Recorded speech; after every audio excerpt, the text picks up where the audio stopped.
Good afternoon, fellow Rotarians, guests, and friends.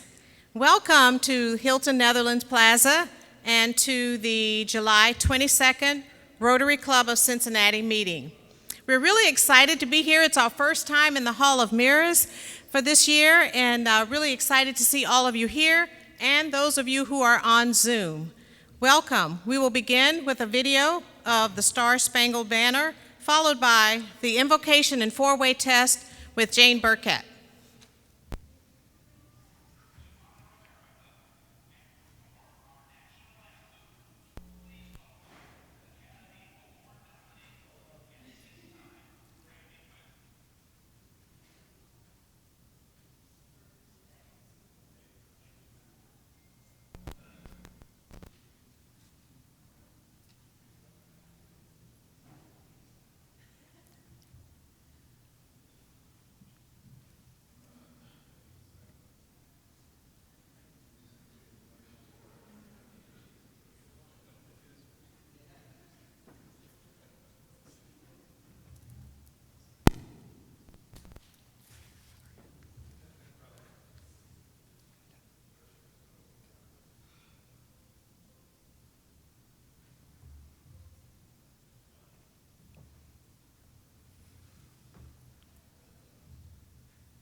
Well, we will monitor and adjust, and we will say the Pledge of Allegiance and then move on to the invocation and four-way test. I pledge allegiance to the flag of the United States of America and to the republic for which it stands, one nation, under God, indivisible, with liberty and justice for all.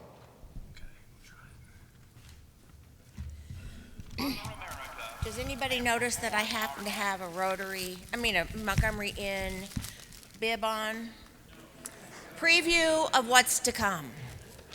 Hi. Please pray with me. Dear Lord, as we gather here today as members of Rotary, friends, guests, potential members, we pray that we are ever mindful of opportunities to render our service to fellow citizens and to our community. Help us to remember always the enduring values of life, and help us to exert our efforts in those areas and on those things upon which future generations can build with confidence. Thank you for our panel today, giving us insights into our future healthy world, and let us all continue to strive to make a healthy world a better world. We pray that you continue to bless the work that we as Rotarians from many nations and many faiths do to help those less fortunate. Believe to achieve. We believe that one manifestation of this golden rule is in our Rotary motto, service above self. Bless this food to our use, and thank you for all who work hard every week to bring a successful and interesting program to each of us, and believe to achieve. Amen. And now for the things we think, say, and do as Rotarians. Is it the truth? Is it fair to all concerned? Will it build in goodwill and better friendships? Will it be beneficial to all concerned? Please be seated. Next, we will have the introduction of our visitors and guests by Dr. Hux Miller, followed by Dean Gregory, who will follow up after Dr. Hux with a auction, believed to achieve live auction of wine and dinner for 12. So please, this is a very interesting auction that we will have with Dean Gregory, and we're very glad to have him here with us. Thank you, President Melinda. I'm going to have to turn on my light here so I can read. Well, we have two guests from the Red Cross, both guests of Stephanie Bird. Elvia Price, please stand. Great.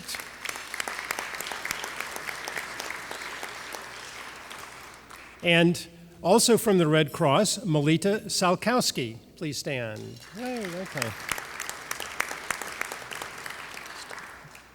We have a guest of Tanya Musa, Lorraine Becker, who has just retired from GE. Please stand, Lorraine.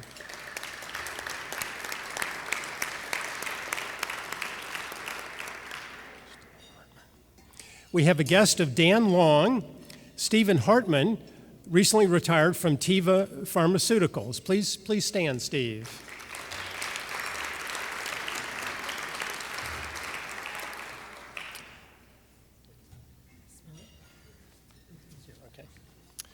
And we have a person from Thomas More University, and I think they are going to be one of our corporate members, and that is Angie Hawk, who's a guest of Steve Haber.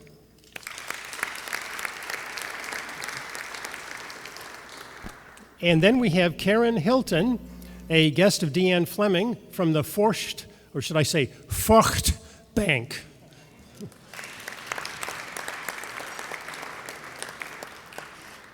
And then we have a visiting Rotarian, who a former member of Club 17, John Newhart. So,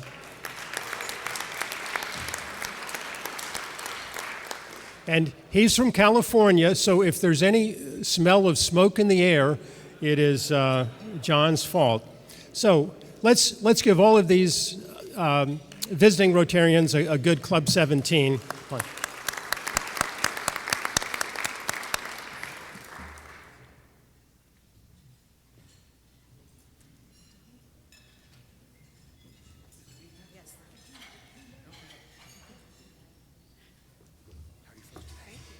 Hi, ladies and gentlemen. Dean Gregory from Montgomery Inn. Thanks for having me here today.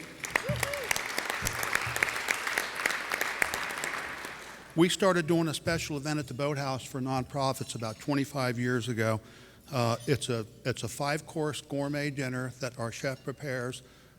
We do 5 courses, 5 wine pairings, and they're great wines. I get in my cellar and pull those out for you, whatever. But it seems like the groups that we've done this for, the same people have bought these. We've had some people been there 15 and 16 years in a row, whatever. So it's just a great event.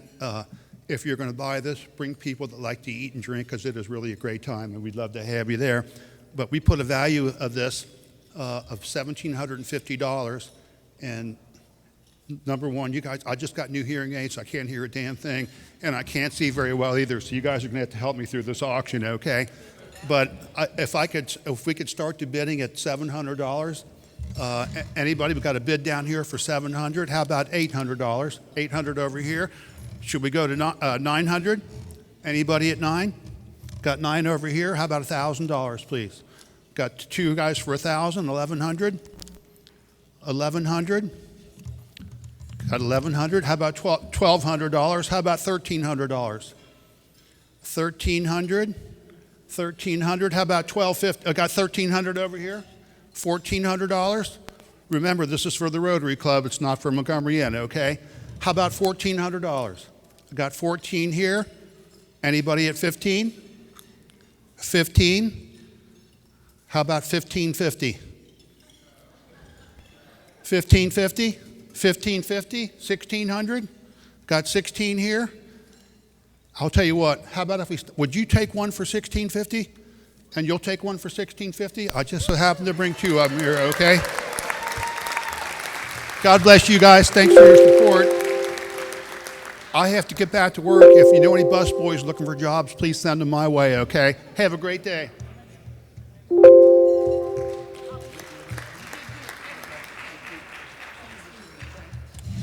Thank you so very much, Dean Gregory and Montgomery Inn. And congratulations to those of you who won. Next, we will have Dan Long, who will share the continuation of the Power of One campaign of ours, and he will also then introduce a new member, Gary Walton. Dan Long. Right here. Okay.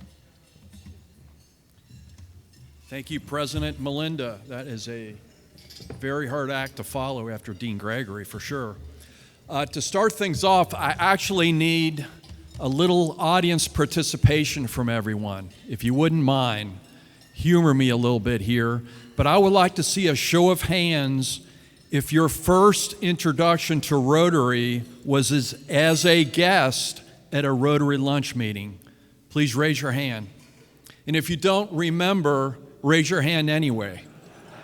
You can humor me. As you can see, the vast majority of Rotarians, their first introduction to Rotary was at a luncheon just like this. So it's a very simple thing to do, and it's actually free. There is a free lunch. So if you think of someone that you would like to bring to a Rotary meeting that you think would be a good Rotarian, a neighbor, a friend, a business associate, lunch is free. And there are little note cards that Deanne has here, and it's so if you think of someone now, come up to Deanne, you can fill the card out, and we will ensure you that you will get your free lunch. And the good news that we have to date, since Melinda took over as president, is we actually have 3 new members, and we actually have 5 new applications as well. And what we're doing this year is for every Rotarian that sponsors a new member, they are going to be eligible for free lunch for a year. So, free lunch for a year if you sponsor a new Rotarian. So please keep that in mind. That drawing will be at the end of Melinda's term in office. So I'd actually like to ask Christy, are we good here on the technical things? Okay. Terry Dean, who had my position as recruitment person for Rotary several years ago, put together the Power of One video, and it is a fantastic video that we want to show again. So please, Christy, go ahead.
Fortunately, we have some creative Rotarians in this club, because I certainly am not one of them, but kudos to Terry for putting that together.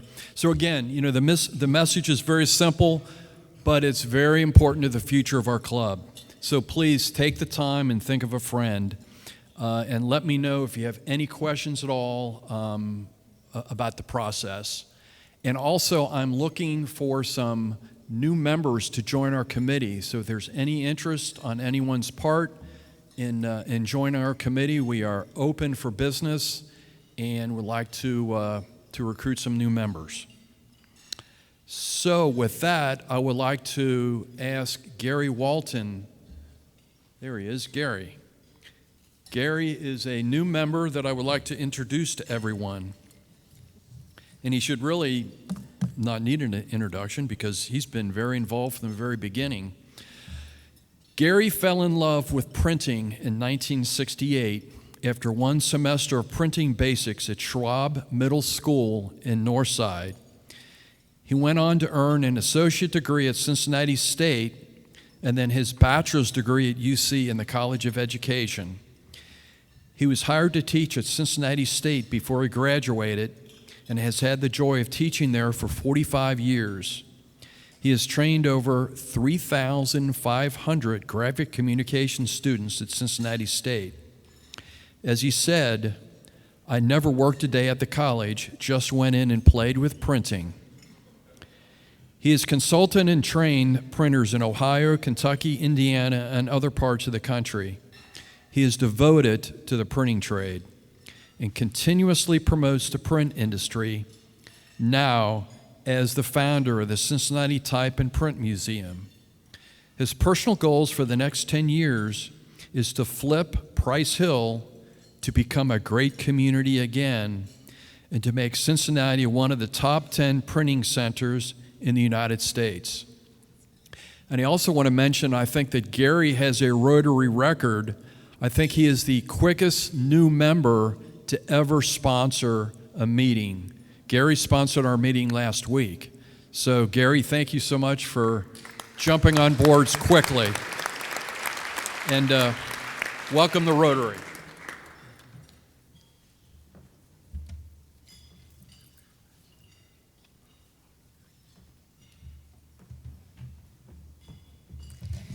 Thank you very much, Dan Long. And let's congratulate Gary again. He joined Rotary and jumped right into it and sponsored a meeting. Let's give him another round of applause.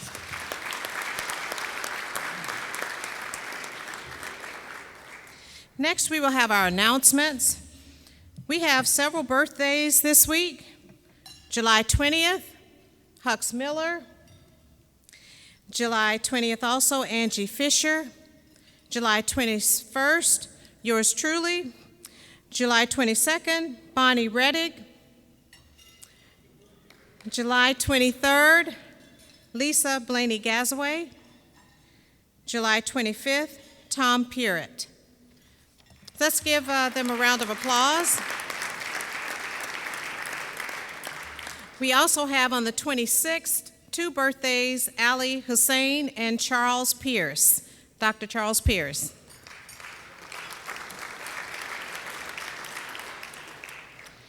Our meeting sponsor today is Jane Burkett. Jane, thank you again for sponsoring a meeting. Let's give Jane a round of applause.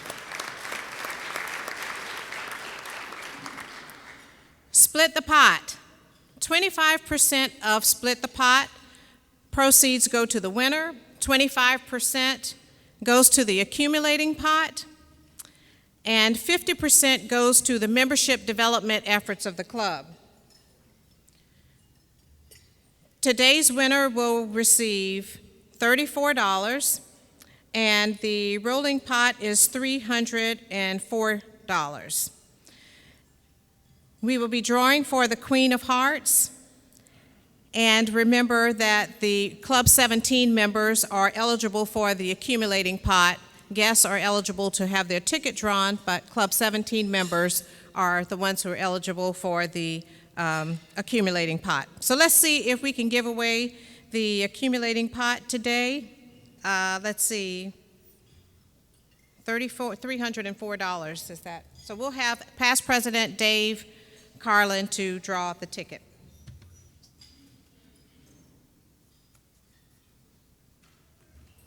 Thank you.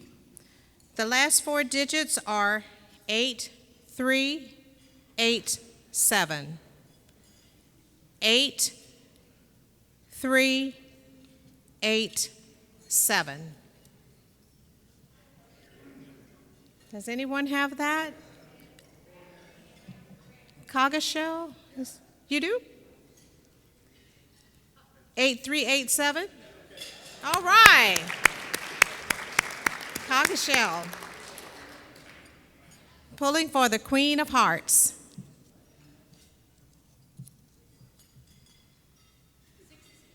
Six of spades. Well, maybe next time.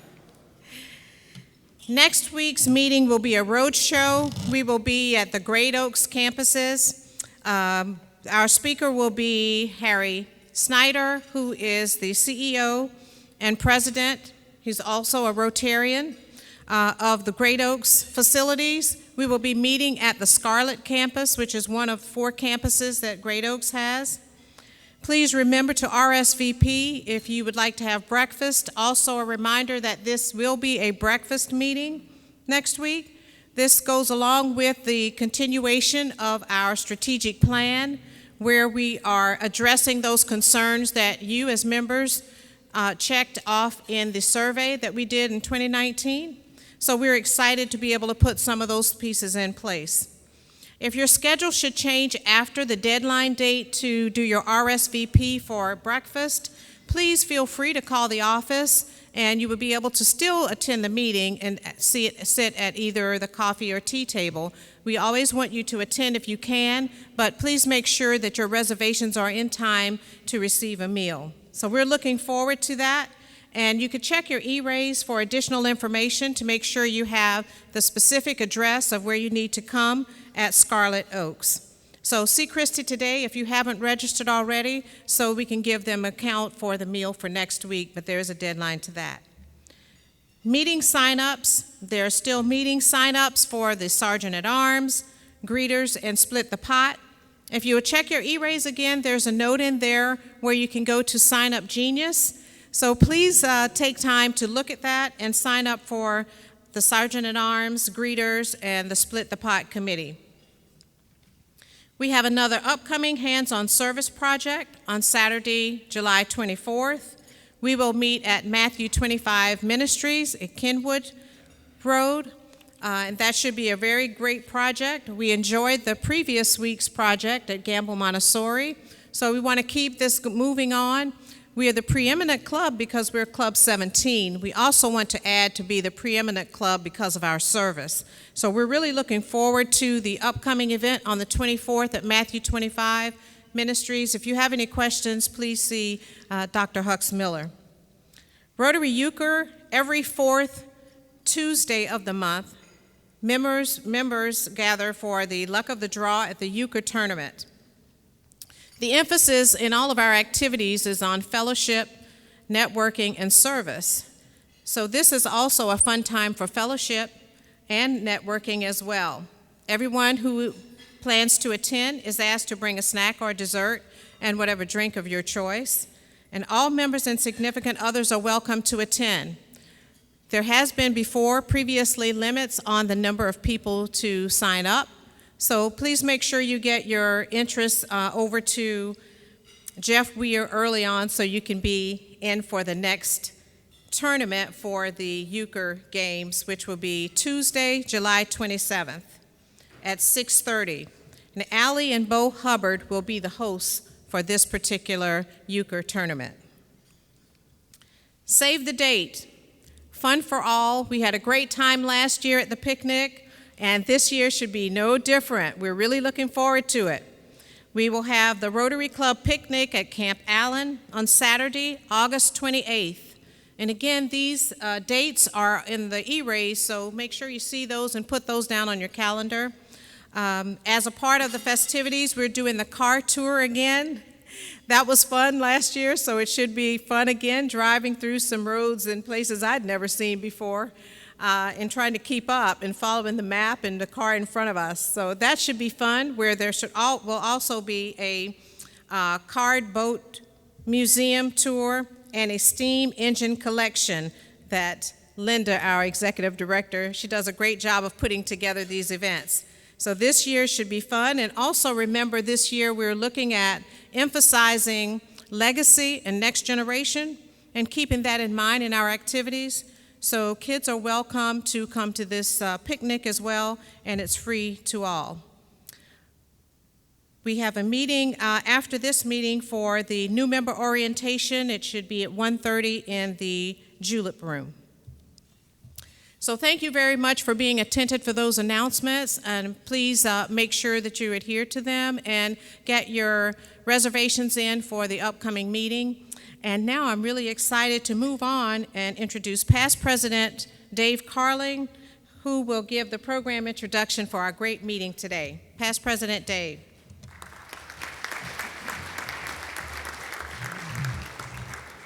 Thank you very much, Melinda. And we're excited today to have a kind of a unique meeting because we've never done a panel discussion before. But today's meeting is brought to this club by the Rotary Corporate Member Roundtable Group, which is a relatively new group, which started last December.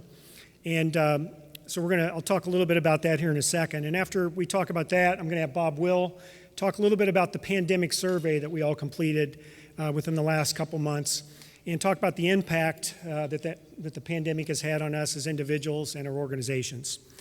And lastly, and most importantly, we're going to have a panel discussion of 4 great Cincinnati leaders here today. And we're going to talk about the leadership things that they went through during the pandemic and leading out of that as well. So before we get into that, I want to thank a few people, though. And certainly, as we planned and executed this meeting, there were a few people like Cheryl Parker from AAA, who's our corporate member retention chair, who was involved, Bob Will from Lauber & Will Insurance, and also Kelly Collison, who is from Magnified Giving. Unfortunately, could not be here today. But the 3 of them were instrumental in making sure this meeting went off without a hitch. And I do have to give a few props to a couple other wise guys. A couple of people with wisdom, like Brett LeBar and Jack Scott, who were also instrumental in this whole process. So how about a round of applause for them?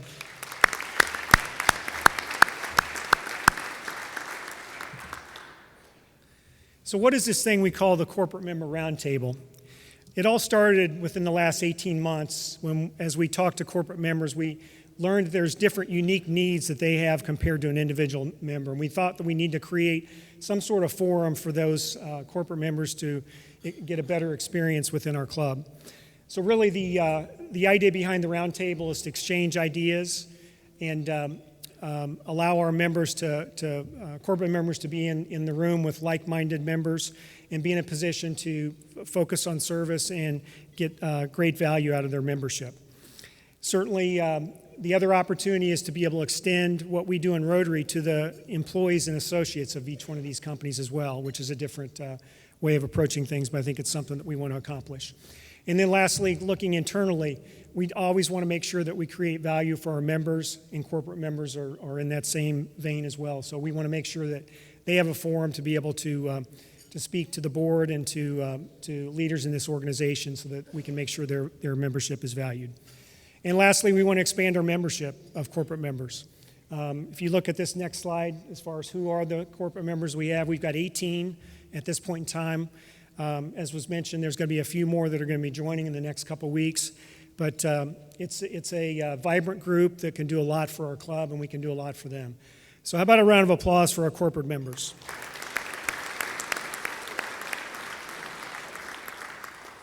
I'm going to turn it over to Bob Will, who's going to talk a little bit about the pandemic survey results. Bob? All right, thank you, Dave. I want to start off by first thanking Dave. He was really the glue to our roundtable. We couldn't have done it without him. So let's start off with a little bit on stats. So we sent out 266. I know a lot of people, we get surveys that are sent out to us on a regular basis. So to have over a 30% response rate was pretty good. So I wanted to thank everybody for taking the time to complete the survey. Due to some time constraints, I want to make sure we leave enough time for the panel discussion. I'm going to go through the next slides fairly quickly. This isn't the whole survey, it's just a portion of it. But don't worry about everybody's going to get emailed the complete survey results.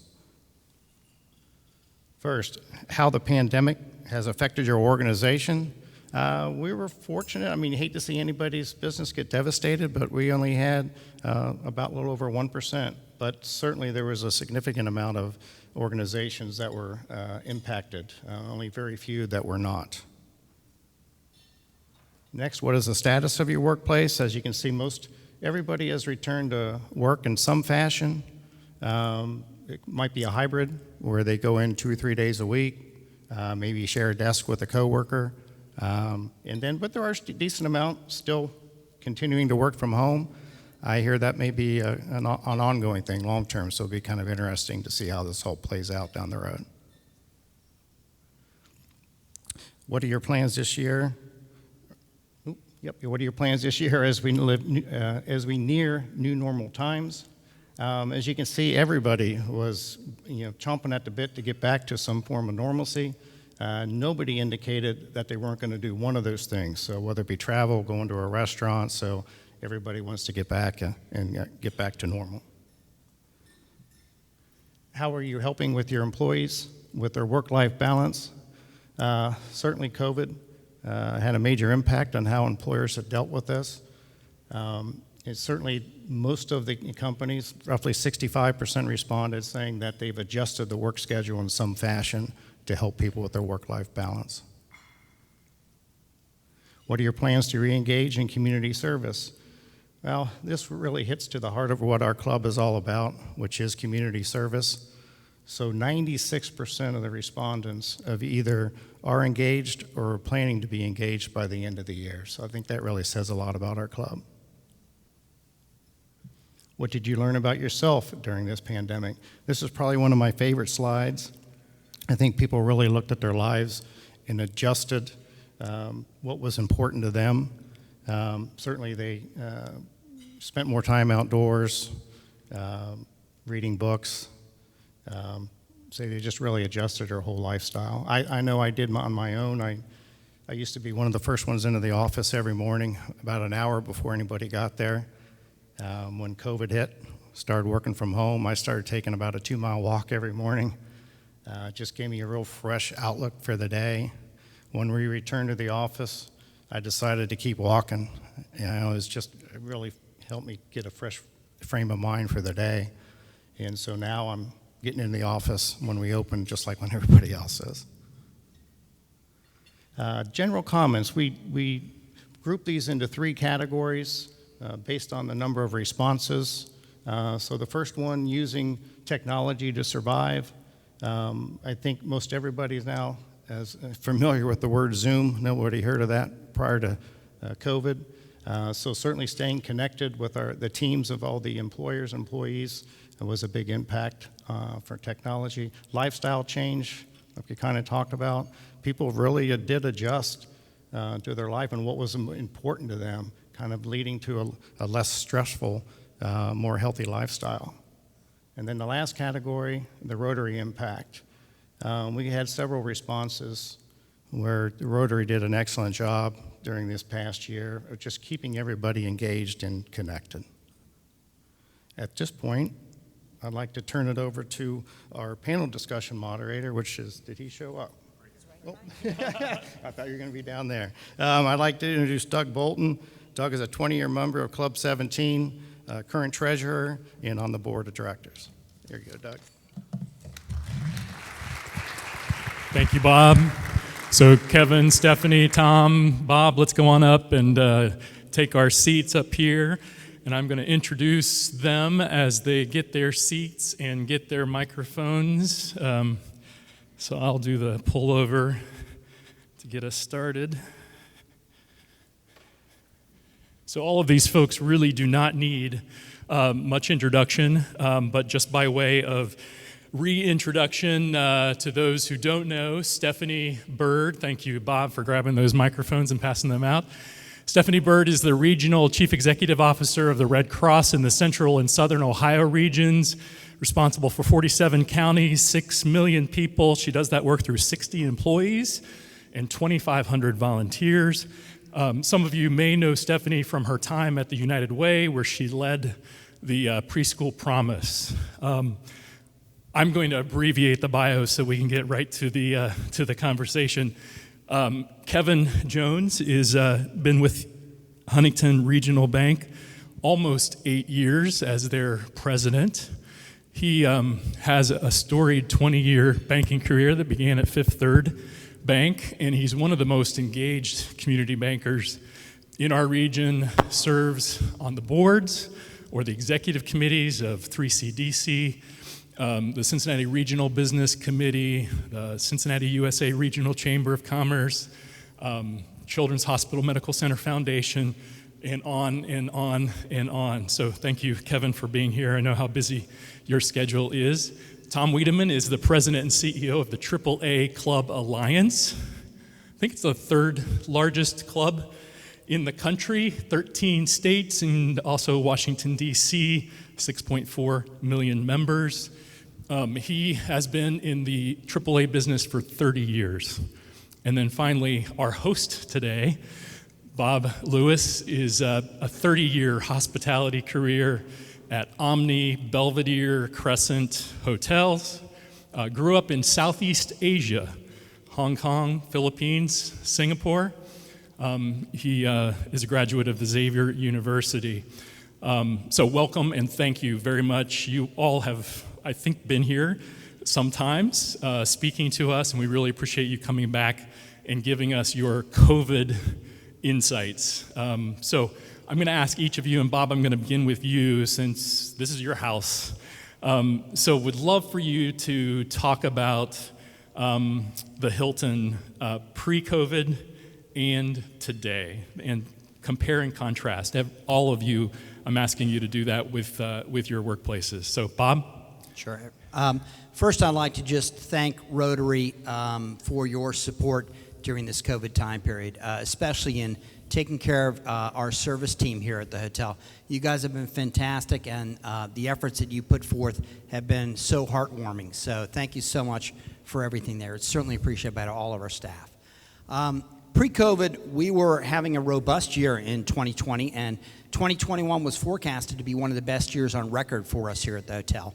When COVID hit, as many of you know, the travel industry, hospitality industry we're in that 1% of decimated. Our business levels went from about 85% to 90% occupancy levels down to 2 to 3% occupancy levels, almost overnight.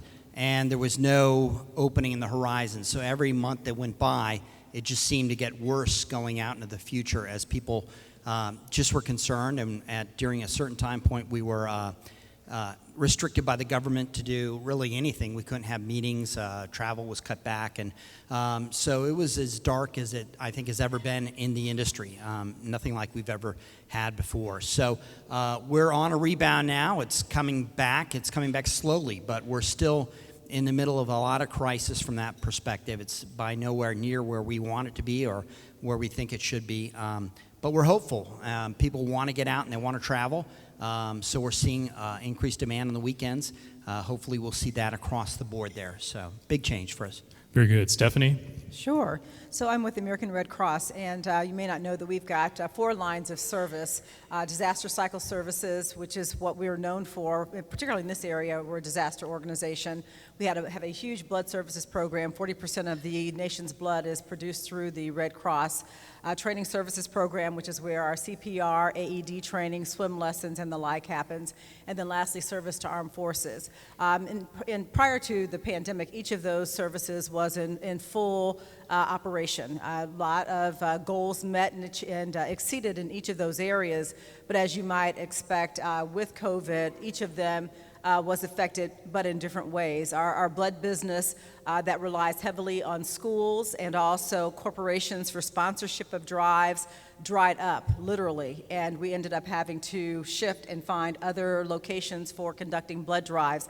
I have a 47-county region.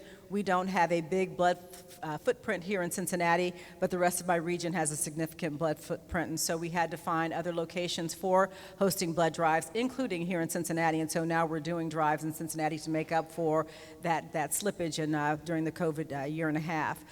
In our disaster cycle services area, we are committed to responding to disasters. And house fires are the types of disasters that we respond to here locally the most. Occasional floods. We had a tornado in Dayton, as you know, in 2019. We continue to respond to fires. We are absolutely required to do that.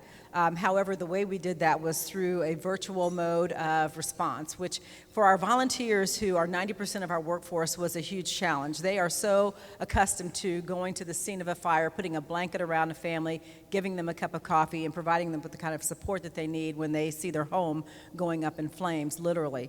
And that was very difficult for them to do virtually. And so teaching them technology, we converted to EFT for distribution of funds instead of debit cards, which we would hand off to our clients. And so had to really rethink how we did our disaster work virtually. Same with service to armed forces. Much of that work, which we respond to emergencies around the world, when a deployed military person has to come home, we notify the family. So that's all electronic. That work continued. But the work that we do going to the MEPS, the military installation programs, where our military members are going off to enlist, we were not able to do any of that work in person. And so we missed being able to make those connections, connecting with those families who might have needs as a result of their loved one going off to deployment. And so we are in the process now of rebounding and really trying to reestablish partnerships that had to be tabled because our partners had other priorities as they also had to shift. We are rebuilding our blood business. We continue to be a huge supplier of blood, but we're now thinking about some of the strategies that we used and continuing to do drives in locations where we may not have done those in the past. So rethinking what we do, learning from what COVID taught us, and probably will continue many of those practices into the future. And we'll come back and dive deeper into that. Kevin.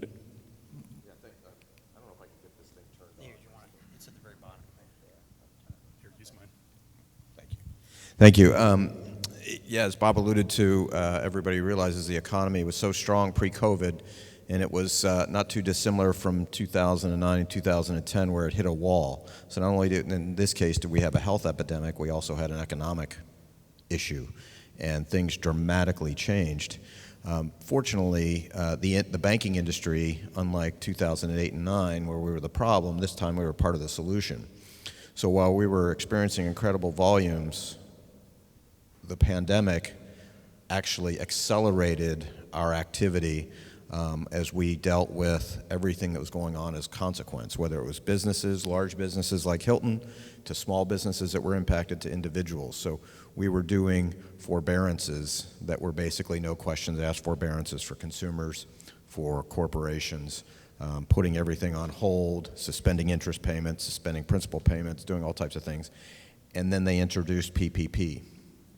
So our colleagues, while then working virtually, were going through incredible levels of volume, all while we're trying to implement technology to allow them to work from home, allow them to close loans electronically, DocuSign, do things so that they can ensure government guarantees as it relates to PPP.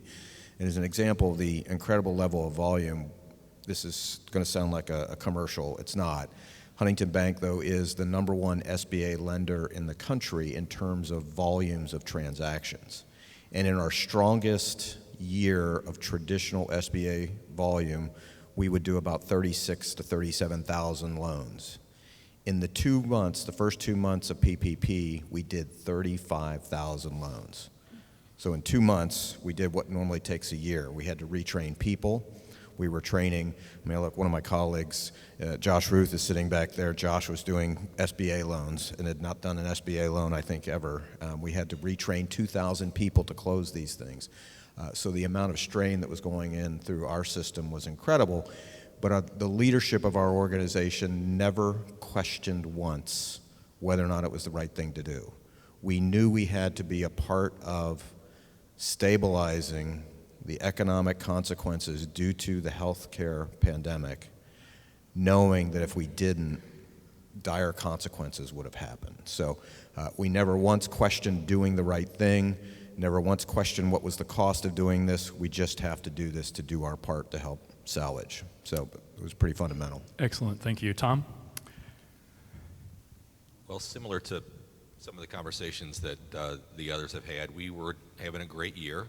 And in fact, at the beginning of the pandemic and all the way through it, a couple of our businesses, AAA membership and our personal lines insurance business, were actually better than before. People were really paying attention to those things that really mattered to them. And so we had a great year in insurance and in AAA membership. We also have this travel business that fell off the cliff, and we were probably off by about 90%. I'm pleased to report that at least domestically and from a leisure travel perspective, it's probably back to pre-pandemic levels. We can't keep up with the phone calls for people that just want to get out. Closer to you. Closer. Yeah. Okay. So that's great news. International travel and corporate travel is a little bit slower to come back, but we feel really good about the prospects there as well. People want to move around. And while I think there are some fundamental changes that will last for a long time relative to how businesses travel and operate, We're hearing from a lot of our big corporate travel customers that they're going to get ready. It's just going to take a little bit longer than that leisure traveler, but all signs are go right now. Excellent. I have 3 or 4 more questions. I'm going to ask each one of them, and then we'll get to your questions. Probably only have time for a couple, so be prepared and get ready to jump up for if you want to ask a question. So Bob, all of the panel members, talk about what's going to be the so-called new normal for your organization that you're doing differently as a result of the COVID. And think big, facility changes, the way people work, any lines of business that you're thinking about. And Kevin, let's start with you. So are all bankers back in their office, or how's that working? We are not yet. We have been not delayed. We have been cautious about doing it. We are focused on our colleagues and what their needs are, although we are a barbelled business. We were and are an essential business, so our branches operated fully during the pandemic. Not fully, in some cases they were drive-through only.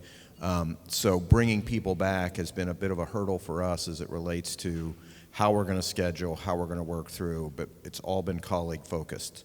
We're probably going to need about 2/3 of our corporate real estate is what we are anticipating going forward. I don't know if I call that a new normal. I think that's just another evolutionary step. So we're planning for that, but what we want to do, because we're colleague-focused, we're bringing technology in. So if colleagues who have gone virtual are going to go into a shared office environment, we want to have the technology that allows them to balance so that we don't have, I don't want to say conflict, but scheduling. Think about scheduling shared desk spaces and how we do that. Think about how we bring technology in so you can have hybrid in-person and hybrid Zoom or Teams meetings. So we're focused on that as it relates to coming back. The really positive impact that the pandemic has provided to us is we had to spring into our acceleration of technology. We already knew we were facing an onslaught from digital finance companies. Think of SoFi, think of Apple Pay, think of the Apple Card now. We are now far better prepared and much further along in the digitization of our business, both for our colleagues to deliver, our colleagues to interwork, and then for all of you to interact with us. So it's really been foundational. Stephanie, new normal? Still figuring it out to a large extent, but we have made a decision as an organization. The Red Cross is a national organization, international, but we have an American Red Cross that really governs what we do here. And there was a decision made that we would have our default position for work location be virtual. Now, each of our regions has the ability to determine if that works, and if not, what the hybrid model will be. And as it stands, we have about 50-50. With 50% of staff working from home and 50% working on site. And we have learned, the beauty of what we have learned over the last year is that we can do that. Our goals have been surpassed in 10 of 15 measures over the last year. Our fundraising goal in particular surpassed its goal, our targets. And so, we don't see the need to force people back into an environment that doesn't necessarily dictate our results. Now, there is something to be said for our being together, for interacting with our volunteers. Again, our volunteers are the lifeblood of how we get our work done, and so being on site to interact and train and make sure that we're engaging volunteers is something that is causing us to really, want to have our staff on site more often than not, whether they're hybrid or they're working, or they're at home or they're working in office. We do think that having them on site from time to time to interact with volunteers is absolutely critical. But we've learned a lot. Technology has taught us that we can work from home. We are also able to work virtually with our clients. And so seeing where that takes us in the future will be really interesting because there's really no reason to use the manual transactions that we've had in the past when we know that the digital ones are working. Tom, you look like you're ready to dive in. Well, I'm just trying to help you with your moving things along. Yes, go ahead. So we, a lot of our business is roadside assistance and happens in branches. And we've tried to figure out how to do that virtually. Tow your car, it just can't happen. So a lot of that will continue to stay the same. But what we've learned is that as it relates to our customer interactions, the digital transactions have just skyrocketed. People were forced to do it, and then they found out, wow, these are pretty good solutions. So our workforce will change in that regard, and we had some very big contact centers, and we pushed everyone at home very quickly and figured out they can be just as productive. We can measure that productivity fairly easily, and the associates seem to like it. So that business will continue to be at home and we believe even more productive than before. One interesting add on what might be next is that our contact center volume went way down. We didn't want to lay off any people. We were committed to do that, so we didn't. So we put our people to work in other places. Like our tow trucks were delivering PPE equipment, and we did some food drives and delivered those locally. We just thought that was the right thing to do with our resources. But then we also used our contact center to do vaccine scheduling and contact tracing. So we used all those assets and found some government contract business to do some work. So that's a good place for us to be, and we're going to continue to pursue things like that. Absolutely. Bob, new normal, probably it's... You know, we're still developing from that perspective, but there are a couple things. Technology obviously has come to play, and our partners here at the hotel, Prestige Audiovisual, have been great. They set up a whole studio, and we are working now with meetings where part of our normal language is hybrid meetings, where much like Rotary's been doing, you can have people attend those meetings and not virtually have to be present here. We've also developed a great online tour product. For us, one of the keys is people have to come to the hotel to experience Cincinnati, to see what we have to offer here in order to bring their convention in town. And so that's been a challenge for us. So we now do a lot of that virtually online, virtual tour of the hotel, 360, taking them through. It's not the same, but it's something we've had to adapt to. So I'm going to ask all the lawyers in the room to close your ears. I'm going to ask them what is their vaccination policy, and I'm going to challenge them that they have to answer the question in about 6 or 7 words. So what is your vaccination policy? We highly encourage our staff to be vaccinated, and we actually have an incentive program in place to do that as well. Stephanie? Highly encouraged and mandatory reporting for volunteers and staff as to whether or not you're vaccinated. Awesome. Kevin? We encourage but do not enforce, and then mask wearing if you're not vaccinated. Very good. Tom? Honor system for our employees and our customers. If you're vaccinated, you don't have to wear a mask. If you're not, you do. All right. Focus now on you as a leader. What did you learn about yourself? What new things are you doing? We heard Bob talk about the 2-mile walk that continues now. What are you doing differently because you did it during the pandemic to survive? Or what did you learn about your leadership style that you're hoping to continue? Stephanie? Learned about myself. I don't like being alone. My kids are grown. One of them came back for a good portion of the pandemic. My dog loves the walks that we now take on a regular basis. But I also learned that I have a empathy and optimism that you have to have when you're faced with this kind of crisis. Our employees and volunteers had to deal with changes that none of us expected. They also had children who they were trying to educate, no child care, parents who also needed caring for. And so it was very hard to expect that mission was first, and we had a workforce safety policy as the priority, but they were hurting. And so you can't push mission and goals when your staff is hurting. And so really, and I enjoyed that, and kind of being a cheerleader for them and for the mission. Tom? So our executive team, much of our leadership is spread out all over the country. So we already had some of that remote leadership DNA, but it really became acute during the pandemic. And we have a very metric-driven achievement organization DNA as well. But what we found out is that service line that runs through AAA can help us through anything. So even with those metrics that we knew we had to put up to be successful, our team pivoted so quickly to we got to be part of the solution. We got to help our communities get out of this, which is why we did some of those things with our resources that were available. And I think what we learned is that we can make it through almost anything. Something like a pandemic with no leadership playbook whatsoever, there's nothing we can't accomplish together. Bob, leadership? I think probably the 2 most important things were, 1, communication.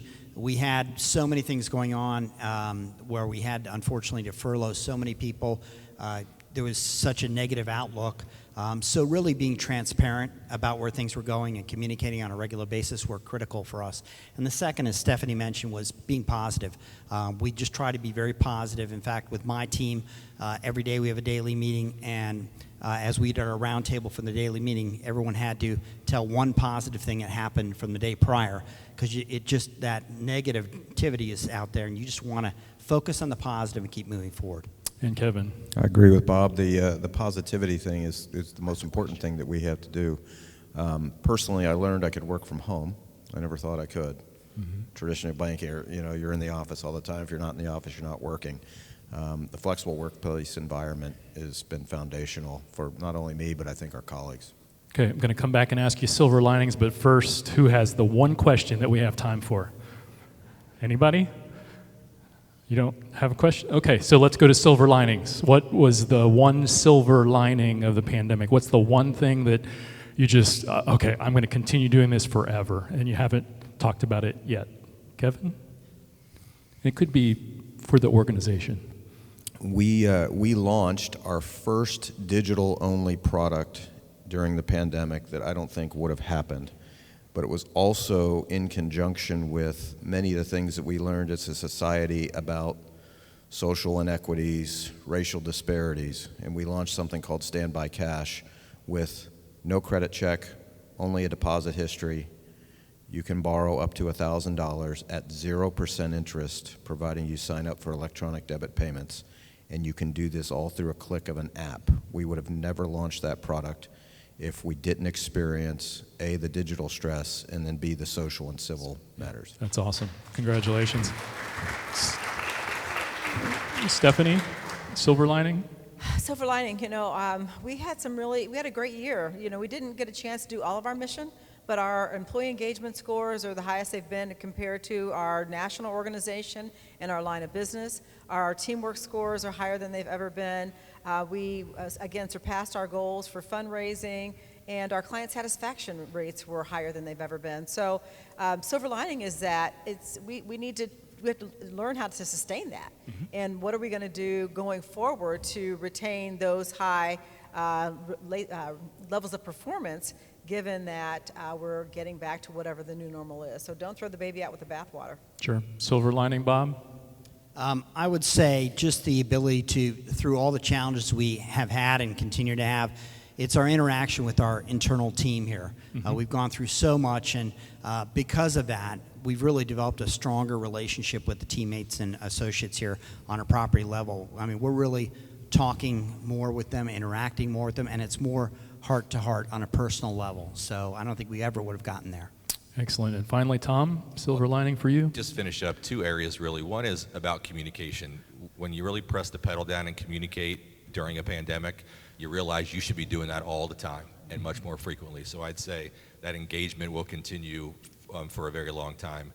And then the impact you can have in the community. I mean, we did it because we thought there was an emergency, but why can't we do it every day? So we will. Very good. Let's give them a big round of applause.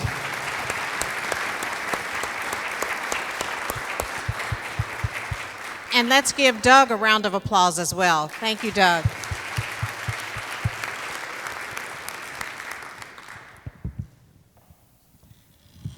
Thank you very much, panel, for the presentation. We have a small gift for you from the club for our inaugural industry panel. We'll be looking forward to some more panels from our corporate roundtable.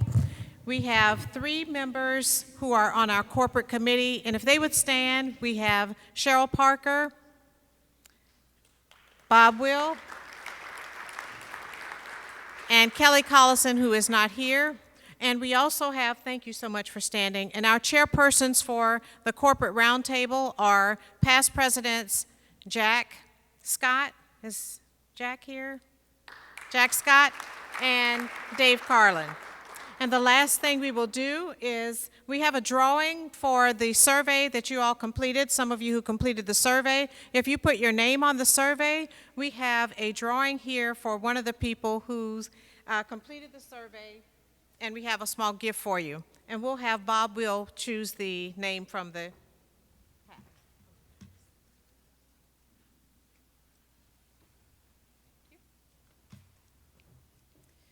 And the winner is Pete Armstrong. Is Pete here? Well, we'll keep this for Pete. And thank you so much again for coming to our meeting today. And again, thank you, panel. This was just a very beautiful presentation and a great way for the corporate roundtable to share insights with us from pre-COVID to now, new leadership ideas and strategies from themselves and members, and then sharing the silver linings. We will have the new member orientation meeting. Instead of being in the Julep room, it will be in this room immediately following this meeting rather than the Julep room. And again, remember, next week we will have a road show. We will be at Scarlet Oaks, our presenter will be Harry Snyder, the CEO and president, and also a Rotarian. So make it a great day, and thank you. Serve to save lives. Meeting adjourned.